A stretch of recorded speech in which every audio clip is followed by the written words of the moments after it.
अब हम देखेंगे रेडियस ऑफ गायरेशन के बारे में। रेडियस ऑफ गायरेशन या इसे रेडियस ऑफ जायरेशन भी कह देते हैं।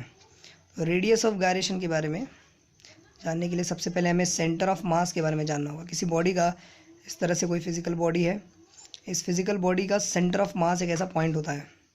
सेंटर ऑफ मास मतलब सारे मासेस का ये एक मीन पोजीशन पर होता है। सभी मासेस से इसका जो डिस्टेंस होता है वो उसका एवरेज डिस्टेंस जो आप निकालते हो, मतलब सारे मासेस से इसका जो मीन अगर आप फाइंड करो तो वो कांस्टेंट निकलेगा। ठीक है, तो ऐसा जो पॉइंट होता है उसे हम सेंटर ऑफ मास कहते हैं। सेंटर ऑफ मास पे हम ऐसा कंसिडर करते हैं कि इस पूरी बॉडी का मास कॉन्सेंट्रेटेड है। बिल्कुल ऐसा ही एक दूसरा पॉइंट भी होता है जिसे हम सेंटर ऑफ ग्रेविटी कहते हैं। वो सेंटर ऑफ ग्रेविटी किसी किसी बॉडी में सेंटर ऑफ मास पे ही ओवरलैप करता है या बाकी बॉडीज़ में उससे अलग भी रहता है। फिलहाल हमारा कॉन्सेंट्रेशन होगा सेंटर ऑफ मास पे। ये जो बॉडी है, इस इर्रेगुलर शेप्ड फिजिकल बॉडी का कंसिडर करता हूँ मैं कि मोमेंट ऑफ इनर्शिया होगा इसका 500। यूनिट क्या होगा मोमेंट ऑफ इनर्शिया का? उस पर फॉर्मूले में मास है और स्क्वायर ऑफ डिस्टेंस है, तो मास का यूनिट हो जाएगा किलोग्राम और स्क्वायर ऑफ डिस्टेंस दिया हुआ इसीलिए वहाँ पर हो जाएगा मीटर स्क्वायर।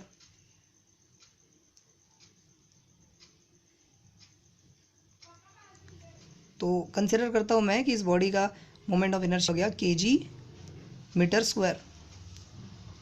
अब इसका मोमेंट ऑफ इनर्शिया फाइंड करने का एक और तरीका है। मैं ऐसा करता हूँ कि इस पूरे बॉडी का, इस फिजिकल बॉडी का, इस पूरे फिजिकल बॉडी को एक पॉइंट से रिप्लेस कर देता हूँ। मेरे कहने का मतलब है कि अब ये बॉडी दिखेगा नहीं। इस पूरे बॉडी को मैंने ऐसा इमेजिन करो कि मैजिक से इसे मैंने एक छोटा सा पॉइंट बना दिया। इस पूरे बॉडी को मैंने ऐसा छोटा बना के एक छोटा सा इतना पॉइंट बना दिया, और बात ऐसी है कि इस छोटे से पॉइंट का जो मास है वो उतना ही होगा जितना इस बॉडी का है। इस बॉडी का जितना मास है उतना ही होगा। मैं इस बॉडी का मास कंसिडर कर लेता हूँ। इसका मास टोटल होगा 5 kg। ठीक है, इसका मैंने मास कंसिडर कर लिया 5 kg। 5 kg का इसका मास है और ये हो गया इसका मास। और जो एक्सिस है मैंने वही पोजीशन रखा हुआ एक्सिस का, जिस पोजीशन से मैं पहले इसका मोमेंट ऑफ इनर्शिया फाइंड कर रहा था। और फिर यहाँ से यहाँ तक का जो डिस्टेंस है वो कंसिडर कर लेते हैं 10 मीटर है। तो ये जो 10 मीटर ये जो डिस्टेंस है सेंटर ऑफ मास का, इस एक्सिस से लेकर जो डिस्टेंस है इसे हम कहेंगे रेडियस ऑफ गायरेशन। ये रेडियस ऑफ गायरेशन बहुत ही इंपॉर्टेंट रोल प्ले करता है। अब आप देखिए कि ये जो मास है इस एक्सिस के अबाउट एक सर्कुलर पाथ में घूम रहा है। ठीक है, तो जाहिर सी बात है हम इसलिए इसे रेडियस ऑफ गायरेशन बोल रहे हैं। सो moment of inertia in this case will also be mass into square of distance from the axis. ध्यान रहे कि यहाँ पर जो मास है वो तो एज इट इज़ है, और लेकिन जो रेडियस है उसे मैं एक के से रिप्रेजेंट करने जा रहा हूँ। K is the radius of gyration. So I is equal to mass is 5 kg and K is 10, इसका स्क्वायर आपको फिर से 500 kg मीटर स्क्वायर ही मिलेगा। अब आप देख सकते हो कि मोमेंट ऑफ इनर्शिया ये और ये मोमेंट ऑफ इनर्शिया दोनों इक्वल है।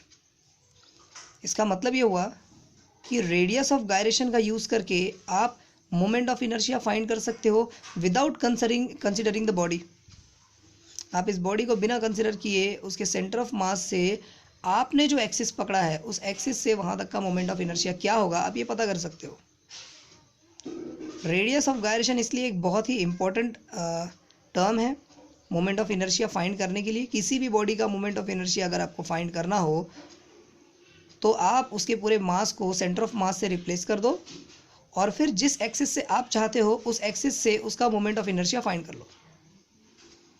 सो ये फिजिकली अगर हम देखा जाए तो ये फिजिकली आप ऐसा तो करना पॉसिबल नहीं है। आप ये थ्योरेटिकल चीज़ है, आप इसे कंसिडर करते हो इस पॉइंट को, सेंटर ऑफ मास को, और इस तरह से इसका मोमेंट ऑफ इनर्शिया निकालते हो। तो किसी भी बॉडी का मोमेंट ऑफ इनर्शिया निकालने के लिए radius of gyration plays a very significant role without considering its physical dimensions. Okay, so in this way radius of gyration हो चुका है। हम इस पर कुछ एग्जांपल्स देखते हैं नेक्स्ट वीडियोज़ में।